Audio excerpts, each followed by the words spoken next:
So, the build viewer is currently broken, so I had Shin send me his builds so that we can kind of get an idea of what they are and stuff. So, Shinano is essentially a floating battleship. I mean, it does ridiculous things to other battleships and cruisers predominantly.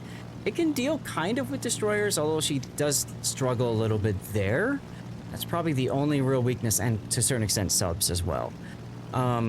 But the big thing about her is that she's got her skip bombers, which drop AP, so he can Citadel with the Shinano cruisers and battleships. And remember, Citadel damage is nowhere near as repairable as fires and floods. He's also got torpedoes, do the same thing, that's also not as repairable. So it's very good at doing damage. It's also really good at supporting its team because it's got the ability to use a smoke. It's only on one tactical dive bomber, HE dive bomber squadron, but it does have the ability to smoke up either a teammate or himself if he wants to play more aggressive. And for destroyers that wander too close, those secondaries will pick them apart. Did I miss anything, Shin? Nothing. Okay. Except for the armor, I think. Oh, we didn't talk about armor or burn duration. Tell us about the armor. The armor would be interesting because most carriers are covered by 19G 21mm in the hull section. Right. But in Shinano's case, it would be 27 bow and stern and 30 midsection. But also with other carriers, they would burn 1% per second with each fire and last for 5 seconds. But for Shinano, their DCB works like the American battleships, which has 21 seconds by default and normal cooldown. So, but also compensates for having 0.5% per second fire duration. Right. So it's got kind of like battleship style fires, which is a little bit different from a regular carrier. So you can burn a Shinano down. It's hard to kill it with AP because, as Shin mentioned, it's got much better armor scheme. It's essentially a Yamato hull because historically it was converted from Yamato to Shinano. A Yamato hull. So let's take a look at the build then. Wolfie says it's interesting he's not taking one of the aircraft armor health skills, and there's a reason for that. This skill right here is a noob trap. This is enhanced aircraft armor. This says that you take 25% less damage from a puff of flak. But the thing is that if you take 2 puffs of flak, you're dead either way, even with the skill. So it's much more important to learn how to dodge flak, because then you don't have to worry about this skill ever. So you see that most carrier players, the core build is going to be, I don't remember the exact names off the top of my head, but you go from this one for plane rotation, and then you've got your speed, your max speed, and then you do these 2 skills here. One is you take less damage from anti-air, continuous anti-air, that's this one, and then the other one is just overall HP boost.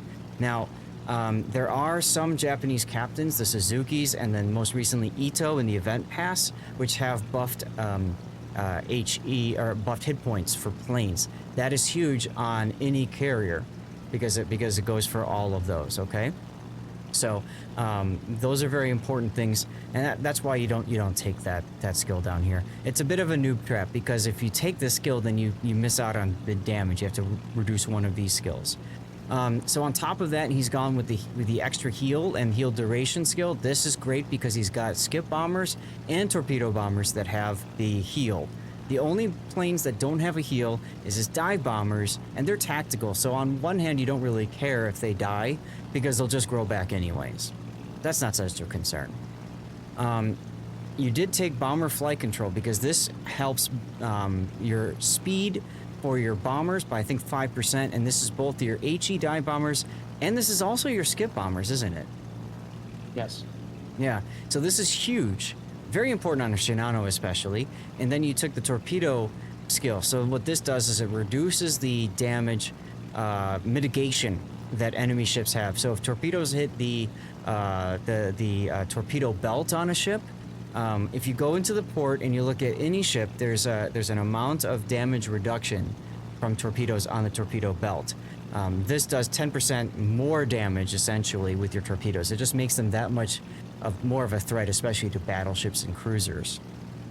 And then you've gone with last gasp, so when you've got no more, it's your final attacking flight, they automatically have 100% engine boost capability. And exactly right, Wolfie. It's a debuff of the enemy's torpedo protection. Exactly. Now, if it hits bow or stern, this doesn't matter. If it hits a destroyer, it doesn't matter because they don't have torpedo bulge. And then finally, this is, I think this is the one where your engine boost just lasts a little bit longer, right? Yeah. Okay. And then for your upgrades, this returns the aircraft quicker so you can cycle through things. And then you've got, of course, also engine boost duration in slot 2. There's really not much else to go with there. Slot 3, this one's different from most other carriers. You've gone for secondary range because, as I mentioned, secondaries are really good on this ship. So bump out the secondary range and use that to protect yourself against destroyers or subs that stray too close. You've buffed your skip bomber HP because for you that's the bread and butter, right, of this ship. No,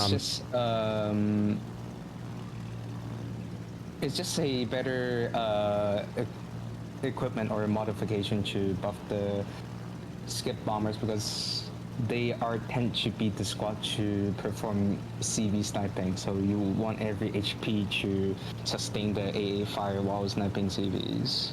Okay, so that's the main use Yes. case for that is dealing with anti-CV stuff. Gotcha. Okay. Yes.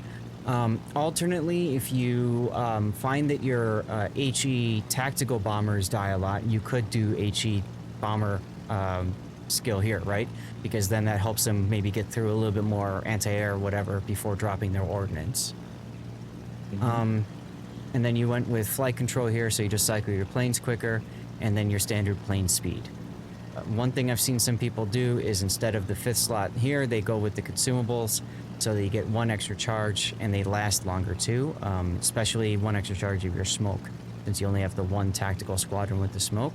And I've seen some players also do in slot 1 the DCP module instead, so that their fires are you know, they're immune to fires a little bit longer when their DCP just auto runs. But this is fine. This is more of a traditional kind of carrier build, I guess you could say. Wow, you have a lot of flags. And then here's your flag setup. So more HP. This is huge for planes, by the way, because this helps every plane. Flooding chance, fire reduction. That's actually, no, this is, let's see, this is flooding chance, yeah. Fire reduction, secondaries, speed, consumables, heal boosting for your planes with the heals, and then of course fire and flood chance. Yep. Makes perfect sense. Yeah, everything basically, you want to bump up the flood chance for your torpedo bombers. One thing you could consider doing if you don't find the need to heal, but like you said, CV sniping is important to be able to heal through, especially the cap if they latch on, right? So No, you could. you won't being latched on by the fighter because you can still strike and then turn back, then strike again. Right, if you can time it right.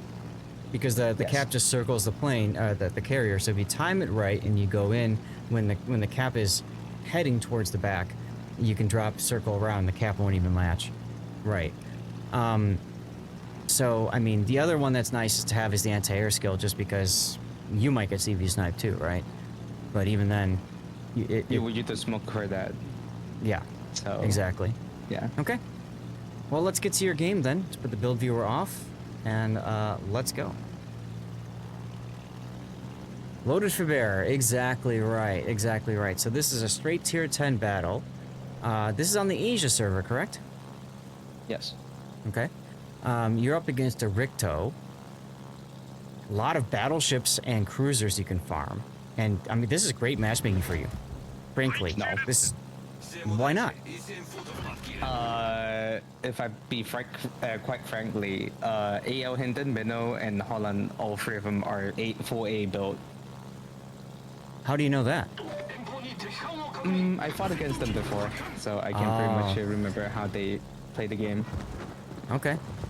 Interesting, a full anti-air Hindenburg. I mean, I can understand a Minotaur, I suppose. But okay. And Holland anti-air build makes sense too, I suppose. So you started with your tactical bombers. Why did you start with your tactical bombers? Just because they grow back? Because judging from their ship lineup, like Conqueror, Slava, Montana, and Bungo are all crossfire BB, so they tend to sit in the back of the map way more. So that means their cluster AA grouping are way more intense than average matchmaking. That's also one thing I forgot to mention. And also, using tactical at the start means I won't have any loss in terms of like long-term playing investment. Because usually early on, when you find the enemies, they're clustered together, like that first strike that you had. So it's either you back off or you strike through it, and just you know, drop them, and then like they grow back. So you don't really care if you lose them all. Standard carrier, you probably care a little bit more, right? Yeah. All right, so you're dropping on the Hindenburg. He's not turning.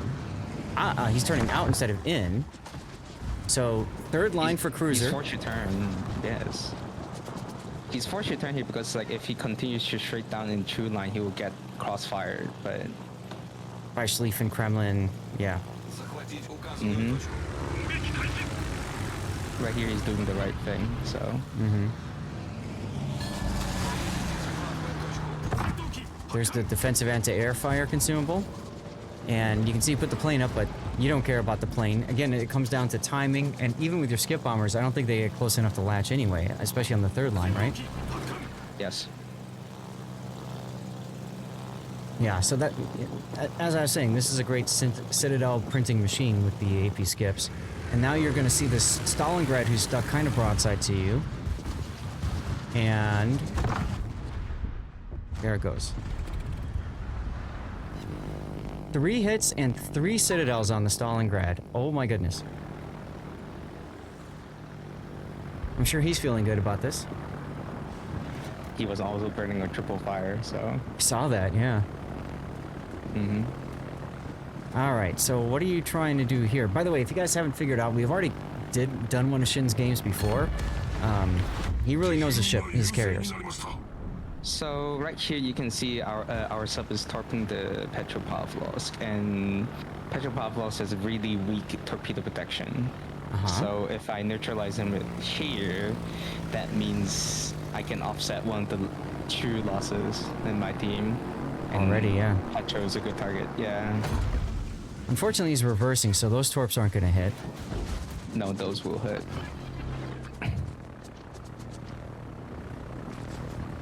But you just did that to get over and get into the position to drop the next one on him. Yes. And since he took the sub-torpedoes, he probably flooded there. So if you can get a flood on him, then that's lights out for him. Or he just threw direct damage. Direct damage will be enough. And that's partly the torpedo skill as well. I have you now, right? Exactly. So if his torpedo defense is 10%, it's essentially nullified now. It's 0. So yeah, I see what you mean. Oh, a follow-up torpedo hit in the Holland. Yeah, that was an accident. It's a happy accident, right? Yeah. All right, so I'm thinking maybe Conqueror to the north next. Yes. Yeah. Okay. So Straight a little bit. Their home cap is too packed up, so I cannot really strike any target. Bungo could be a good moment. choice too, except the Holland is maybe nearby. Yeah, the flight path would take way too long. Yeah. If I strike the Bungo. Okay, so Carrier put a plane down. Triple Citadel, look at that. Carrier put a plane down, so you healed through the anti-air just to make sure that as many planes will return home as possible. And then you effed off immediately after so that those planes wouldn't latch, is that correct? No, they will still latch, but only able to shoot down one plane if I F in the correct time. If not, then I will lose at least 9 planes right there. So what do you mean by correct time? Can you talk us through when is the correct time to F off? So usually after 4 seconds of within being the fighter zone, you want to F out already, because in one of the patch they buffed the fighter speed from 240 knots to 260 knots. So at that moment, if you click any second slower, you will most likely lose like 3/4 of your strikes, like your strength, basically. Okay. I like using this. You're using the island to approach the Montana to drop, and he can't shoot you with his anti-air. Now, can you F off too early as well, and then that screws your planes? No. Okay. Just do it before 4 seconds. Before 4 seconds. Good to know. Unless it's Essex. Essex would be, you Yeah. want to F out immediately the moment you step into the farther zone. Okay. Gotcha. Okay, so what you're doing right now is you're just swinging towards the sides. Whoever's by themselves, you're going to punish. So you drop the Conqueror, but he's heading toward the Ricto. You know you can't drop him again. Bungo is probably defended by Holland. Minotaur's all the way on the 10 line. You can't really get to him that easily. But you've got a Montana over here. Yes. I mean, at this point, I was kind of being a little bit like lost in hope because like we lost ships, we lost Down in 4 cap ships, as yeah. well. Yeah, you're down 3 we ships lose essentially. 400 points as well. So His I engines was are like, out. Maybe I can play. So maybe I can play closer and then like neutralize as many targets as much as possible before my team is dead. Right. Double Citadel, look at that. Okay, so you're gonna go for the immediate return drop, and you're gonna drop on the first line now. This was a mistake. I could have like do a long, bigger turn and drop at the second line instead, but That would have been a kill if you did got a that. bit yes, got a bit hasty there. Okay. Yeah, you were worried about sitting in his anti-air too long. So you're advancing your carrier. You're moving towards B-cap now, even though it's being captured. H4. I was autopiloting towards H4 if I remember correctly. Okay. And you're myself moving towards there would kind of force Gato to either come closer to me or disengage. and he disengaged. He went down. Yeah. Yes. Okay. That attack there, was that just in case the Gato was on the Pre-drop. service? Okay, that was No, that pre-drop. was before pre-drop, Two pre-drops because you want to strike the Hindenburg and he knows full anti-air. Full entire and after trying will get into Slava AA, so it's not that good. I see. So you're thinking about the return trip as well. So you're saving 6 of your planes. This is a one-way trip. Yeah, This exactly. is a one-way trip. Exactly. All right, so now you've gone back to your skip bombers. I'm amazed you've been spotted a few times and they haven't shot you. They don't have the angle yet unless we're talking about the Stalin and the Conqueror in the middle, but they have more things you're concerned about. Okay. And their Ricto is playing very aggressive too. He's also moving kind of opposite of you. This is kind of cool. Yeah. All right, now you're going to smoke yourself because you want to make sure you make it to the island. Yes.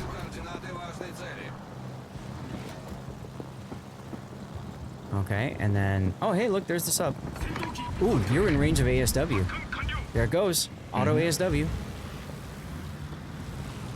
Asia has a pretty funny culture where if they see a carrier pushing, they will push along with it. Like there's a pressure built behind them. As you can see in the mini-map, like it's Slava, Conqueror, Utrecht and Conqueror. Utrecht. Yeah. Yeah. That's kind of cool, actually.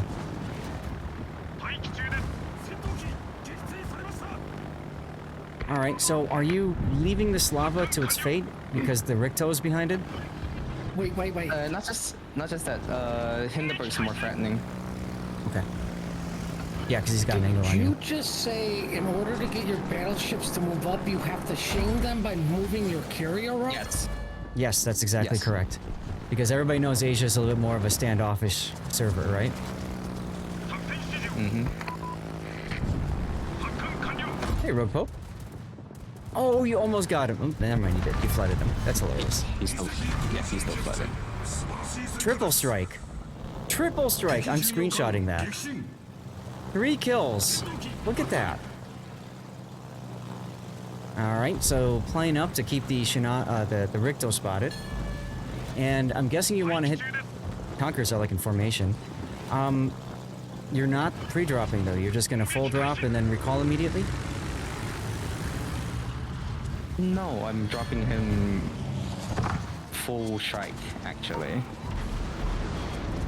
Right, but okay, the carrier's not... The carrier's too far to support with the anti-air, really. Interesting. Yeah. Okay. And so you're able to turn around, turn completely, and smack him again. Smoking yourself now? Triple Citadel. Well, you gotta hope your Conqueror and Bungo can take care of the Stalingrad, because the rest of your team couldn't. You would be surprised on what is happening. You secondaried him. Jesus. Yes. Oh my god.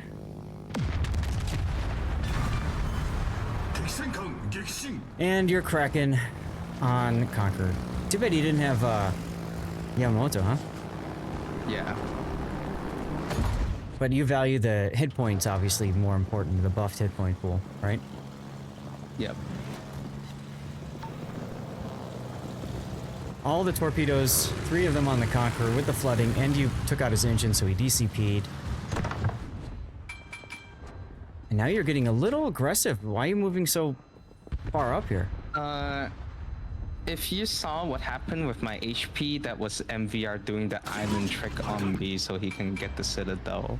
Yeah, where you fly over the island with the rocket planes, and it launches him up. Yes. So it just Citadeled me. He did that from over here, right? You can see his rocket planes heading that way again. So he's trying to go for the snipe right now. Is he gonna get it? Right now I'm just gambling my HP just to maybe buy my team sometime. Yeah. No, I understand that. You don't have any more planes that you can put up, so he's gonna AP you right here probably. Yep. So, there you go. And you knew that was coming, but you didn't care because now he's up against a Bungo that's pretty healthy. And your Moskva's up against their Bungo, but you can help support him by citadeling him at least with 2 strikes. 1 full strike and maybe another partial, depending on how you play this, right? Yeah. Why are you circling now? Are you waiting for him for something? At this point, I'm just waiting to see like how much damage does the Bungo does to my Moskva. If it's critical, then I will do the strike. You want to save these bombers to strike the Ricto? No, just for the Bungo. I just want to check like how much damage does the Bungo does to my Moskva, so I can just help him in critical time. Okay. Because if you started earlier, you might have been able to make him turn, right? If he would try to dodge you. Yeah, because I still remain my presence here, so he's forced to still broadside towards me and the Moskva. Okay. Okay, so you're forcing him to make a decision, broadside to you or broadside to the Moskva. Now, you don't have to drop here. Yeah. Yeah, I didn't have to. Yeah, so now you just wait, and I saw you healed through the drop. So you do have 1 squadron that can go, and never mind, the Ricto died. Yep. Wow. It was a weird comeback game. What I like about this game compared to the other Shinano game I covered of yours, like few weeks ago, is that in this one it felt more like you were really in it versus the last one was like, oh, I'll just go kill you, I'll go kill you, I'll go kill you now. You know what I mean? Like this one looked like it was more of a challenge for you. I mean, you even got yourself killed by the enemy carrier, but it didn't matter. You got the W. You even came in first place on your team. That's pretty good considering carrier XP. Yeah. Wow. Wait, carriers get XP again? They get some. Oh. They have to fight for it. Yeah. If they confirm that it's actually minus 10%? I don't know. They gave that out finally. 18 Citadel hits. I don't know if they've confirmed it or not, but there are plenty of people that are good at crunching numbers that can probably figure it out anyways. I know 2 + 2 = 5.5. And I'm so proud of you for knowing that, Puddin'. So, I mean, let's take a look at the people that you struck. Pretty much everything that you struck, you sank, except for, well, the Holland was an oopsie. We'll call that an oopsie, right? But you hit the Bungo at the end. That one, I would say, doesn't really count so much. So it's really like, you know, Gato was your airstrike, and that got him there. But what I'm interesting is that you didn't just kill only, right? You did deal damage to other ships as well as you played through. Yeah. Okay. It is weird seeing the replays without Grunty. That is true, Hujam. I don't know what's going on with him. I hope he's okay. I haven't heard from him. But, I mean, this poor Conqueror, I mean, you just bullied him so much. And same thing with the Hindenburg, but I guess that's why you see full anti-air builds on the Asia server, huh? You get a lot more carriers out there, right? Kinda. Okay. Huh. I Well, mean, let's- in this one, it's really like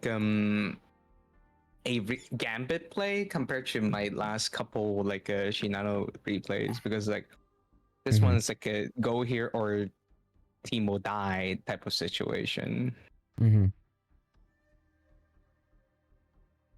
All right. Where Sounds good, Rob. in Thank the you. early game, you can see Schlieffen and Kremlin just goes down the sea, including multiple ships like submarine, some other weird stuff, and then like top side control immediately lost because Trump couldn't contest against Holland, Yeah. Mano, and Bungo. So That's a tough matchup The for Trump. yep. So the only map control play that I can really make is just AB side, because their ships are a bit more divided in the end when Montana basically disconnect himself from the formation. If he still stays in G1, then I cannot do anything against him, but So I'm he moved thinking, up to H1.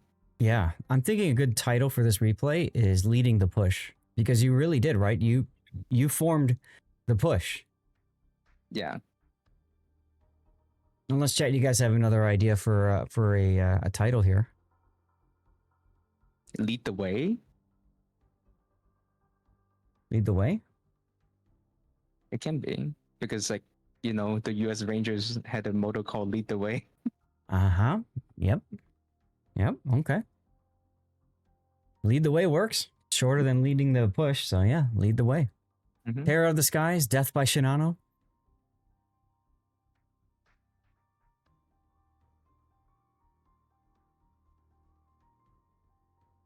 That Gato was really unlucky though. Yeah. Right when you pop your smoke to, you know, your plane just happened to see him, and then fortunately you had people that were paying attention and ASW'd him too. Mm-hmm. Sky's the limit. And your secondary kill on this. That's just too funny. Ironically, if he had held his radar until he got real close to you, No, he was might have been radaring able me to. there. He was He radaring me radared- there. Yeah, but it Yeah. went down right before he died. Looked like, at least. He probably shot the conch and then like it doesn't have the reload up. Then Yeah. yeah, unlucky for him. Right. Well, Shin, what do you like title wise? It's up to you. No, it's up to you. It's your replay. Let me see. We got Lead the Way, Leading the Push, Terror of the Skies, Death by Shinano, Sky's the Limit.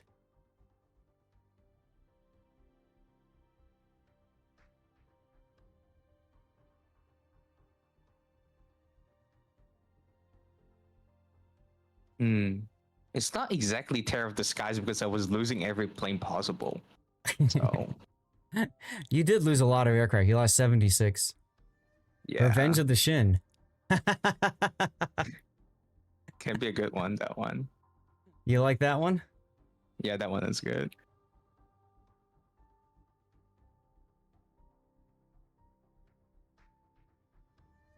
Goldfinger, let's go. Revenge of the Shin. Let's do it. All right, Shin. Thank you for sending in the replay. Thank you for subbing, by the way. That was a tier Thanks 2 for- sub earlier, so that means a lot. Thank you, man. Seriously. Yeah, thank you.